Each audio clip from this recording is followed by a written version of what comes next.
Hello, this is Vivek. In this video, I will see using named placeholders with our provided statements. Here I am copying this code and closing all these open documents. I'll create a new file and I'm going to save it as bindName.php. That is named placeholders, and I am pasting this code, previously copied code, and I'll update it based on our requirement. Here is the insert SQL query. I am passing all the values directly in our SQL query, and with the named placeholders, I'll update these values with the named placeholders, that is colon first name, colon last name, colon email, colon gender, colon age, and we don't need these quote marks around these named placeholders, colon first name, colon last name, and colon email.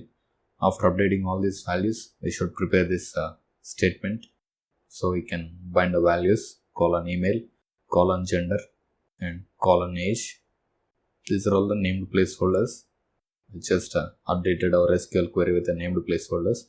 Next, we should prepare this. Here I am going to comment this line, db execute, and I am removing these two lines. $result equals to $db prepare,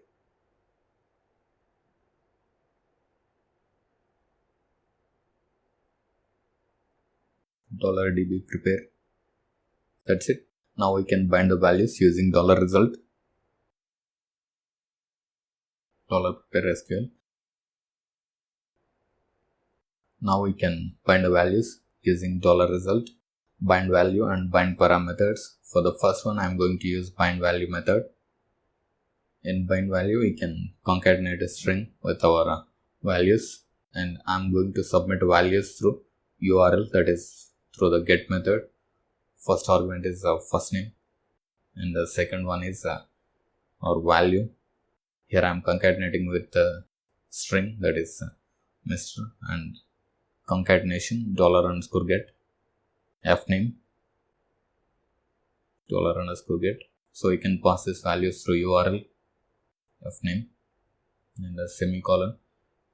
Next onwards, I'll use bind param for binding values. Result,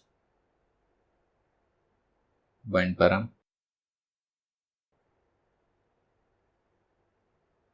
last name, $_get lname,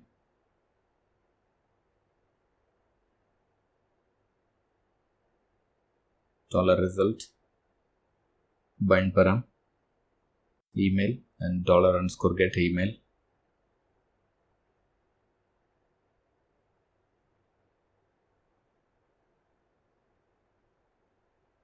Here I am not using a colon for this email. You should always use a colon, and it's a recommended method, best practice.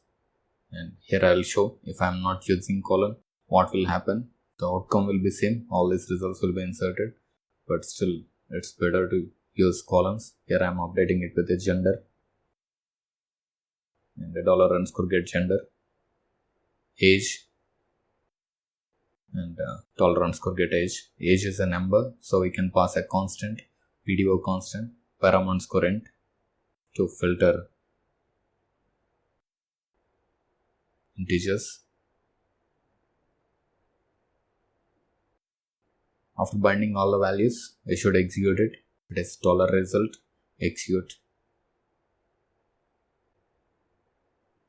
$result execute. We can assign this to a variable. We'll see that later.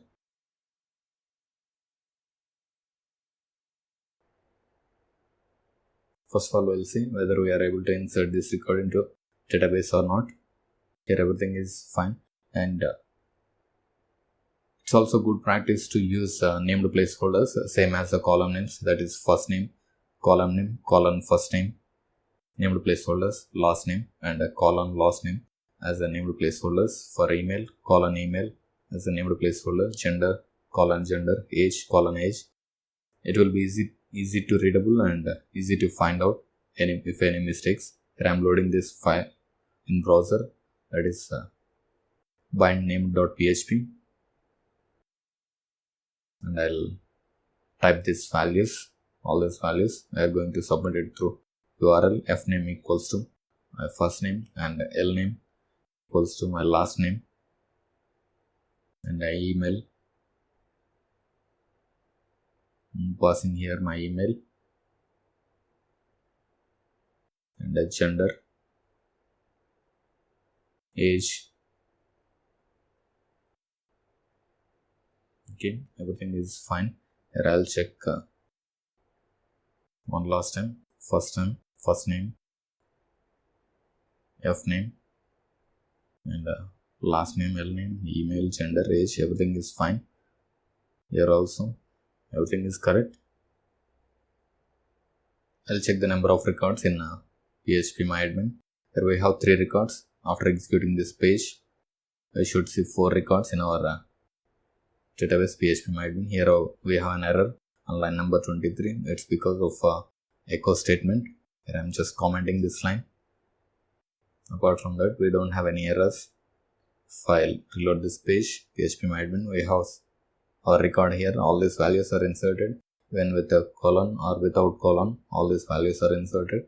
And you should use colons. It's a best practice. Don't forget this colons while binding the values. Here I am assigning this result to a variable $res, and I'll use var dump to see what's in this result variable.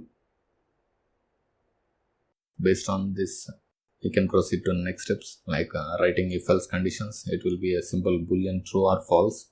I'll reload this page again. It's a simple boolean true, so that we'll know this insert statement is successfully executed, and we can proceed to next steps by writing an simple if condition.